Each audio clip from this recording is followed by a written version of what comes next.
Summer ಬಂದ ತಕ್ಷಣ ಸಾಕಷ್ಟು ಜನ ಮೆಹಂದಿನ ಅಪ್ಲೈ ಮಾಡ್ಕೊಳ್ತಾ ಇರ್ತಾರೆ. ಅದು ಹ್ಯಾಂಡ್ಸ್‌ಗಾಗಿರ್ಬೋದು ಅಥವಾ ಹೇರಿಗ್ ಕೂಡ ಆಗಿರ್ಬೋದು. ಇವತ್ತು ಅದೇ ಮೆಹಂದಿನ ಯೂಸ್ ಮಾಡ್ಕೊಂಡು ಯಾವ ರೀತಿ ಬಾಡಿನ ತುಂಬಾ ಬೇಗ ಕೂಲ್ ಮಾಡ್ಕೊಳ್ಬೋದು ಅಂತ ಹೇಳ್ಕೊಡ್ತಾ ಇದ್ದೀನಿ. ನಮಸ್ತೆ, ನಾನ್ ದೀಪಾ ನಾಗೇಶ್.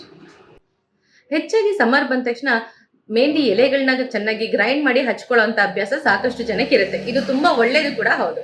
ಬಿಕಾಸ್ ಇದು ತುಂಬಾ ಕೂಲೆಂಟ್ ಆಗಿ ವರ್ಕ್ ಮಾಡೋದ್ರಿಂದ ನೆತ್ತಿನೂ ತಂಪಾಗ್ಸುತ್ತೆ, ಹೇರ್‌ನು ನ್ಯಾಚುರಲ್ ಆಗಿ ಕಲರ್ ಮಾಡುತ್ತೆ. ಇದನ್ನ ಗ್ರೈಂಡ್ ಮಾಡುವಾಗ ಸ್ವಲ್ಪ ನೀವು ದಾಸವಾಳದ ಎಲೆ ಜೊತೆ ಅಥವಾ ದಾಸವಾಳದ ಹೂ ಜೊತೆ ಗ್ರೈಂಡ್ ಮಾಡಿ ಅಪ್ಲೈ ಮಾಡ್ಕೊಳ್ಳೋದ್ರಿಂದ ಕಂಡೀಷನಿಂಗ್ ಕೂಡ ಆಗುತ್ತೆ. ಇನ್ನು ಯಾರಿಗೆಲ್ಲ ಎಕ್ಸಸ್ ಆಫ್ ಹೀಟ್ ಇರುತ್ತೆ, ಬಾಡಿ ಹೀಟ್‌ನ ರಿಡ್ಯೂಸ್ ಮಾಡ್ಕೊಳ್ಬೇಕು ಅಂತ ಆಸೆ ಇರುತ್ತೋ ಅವರು ಬರೀ ಹೇರಿಗೆ ಮಾತ್ರನೇ ಅಲ್ಲ, ಕೈಗೂ ಮೆಹಂದಿ ಹಾಕೊಳ್ಬೋದು.